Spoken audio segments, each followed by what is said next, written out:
Welcome back after the break, guys, and we discussed gradient.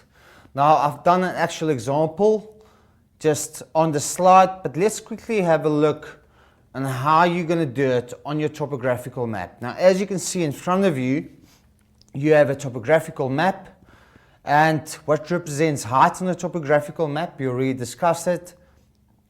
Trig beacons, spot heights. There's a spot height. Let's quickly go down. There's a spot height.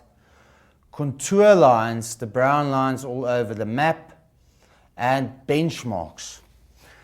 But let's quickly do an example from an actual topographical map. Now you need to keep in mind, topographical map is 1 to 50,000 is the scale. So we use a calculation regarding that 50,000. So if I'm going to ask you, let's go and calculate the gradient from trig beacon 198 to trig beacon 196.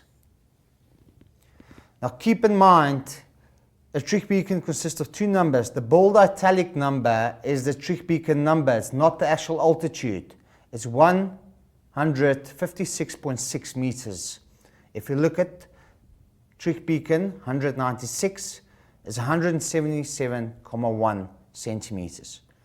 Now let's quickly continue on the bottom of the page. First of all, know your formula. Gradient equals height over distance.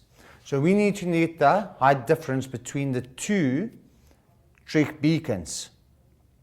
And our first trig beacon is 177.1. We need to get the difference. So what do? We subtract the lowest from the highest. Like I've explained to you just before the break.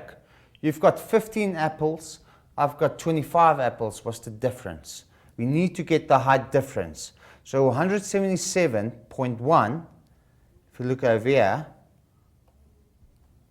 subtracting the lowest, 156.6, subtracting 156.6. And secondly, we need to go and calculate the distance between the two trig stations. You place your ruler from there up until there. And I get exactly 15 centimeters. Because we express gradient in meters, what do we do with this 15 centimeters? 15 times with 500.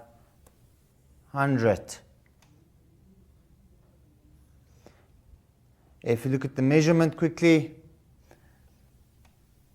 from the one trig beacon to another one, you can see it's exactly 15 centimeters from there to there.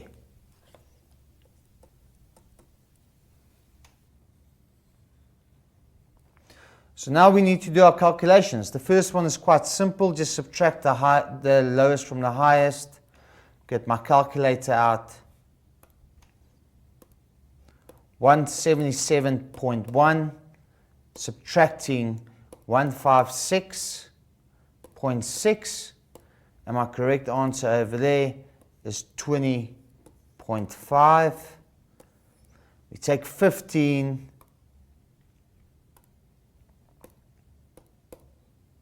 times 500, that gives me 7,500. Now remember, before the break, we need to get a ratio of 1. To get a ratio of 1 of 150, we divide 150 by 150.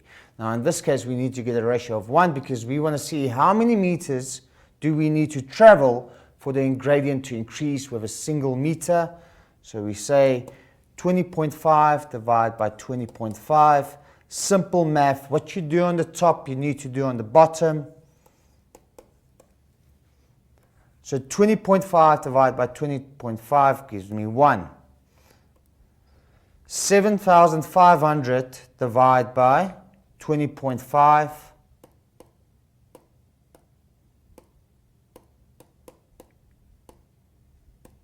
gives me 365.8.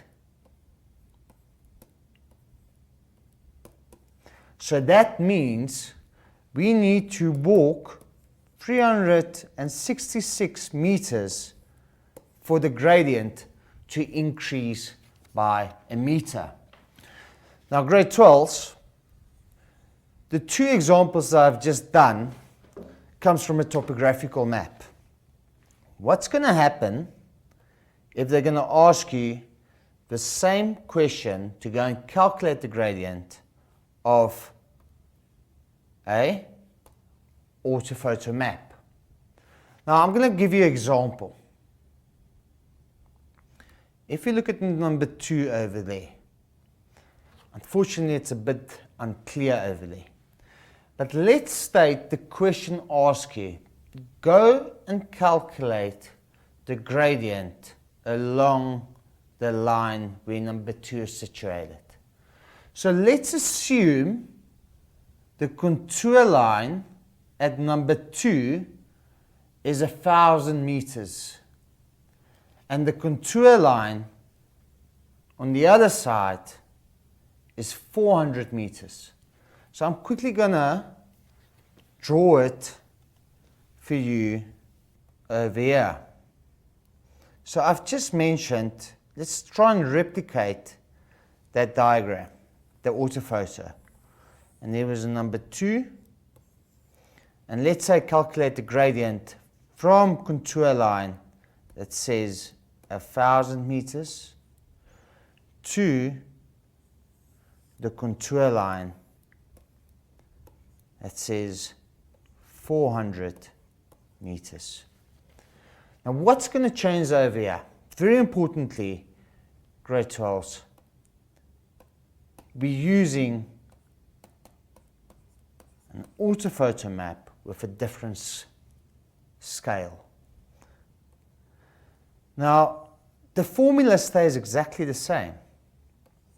Gradient equals the height over the distance. Now, to calculate the gradient from the contour line that represents 1,000 meters in altitude to the contour line that represents 400, what do?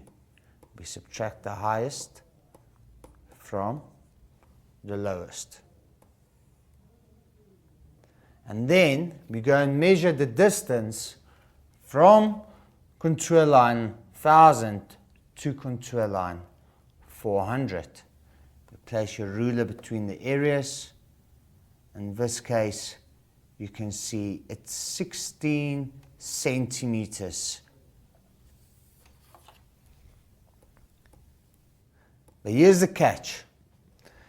Because we're working off the orthophoto, what are we going to times the 16 with? 100. So if we could quickly get our calculator out and do the calculations, 1,000 subtracting 400 equals 600. Then 16 times 100 equals 1,600. Now remember, we need to get a ratio of 1. So we say 600 divided by 600 gives us a ratio of 1.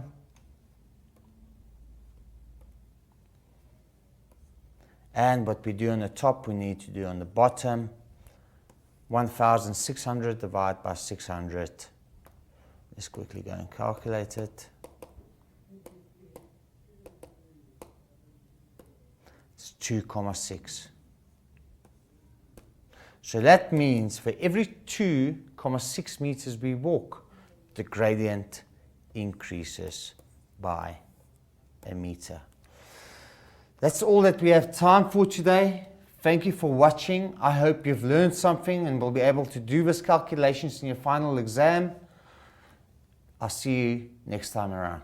Thanks for watching.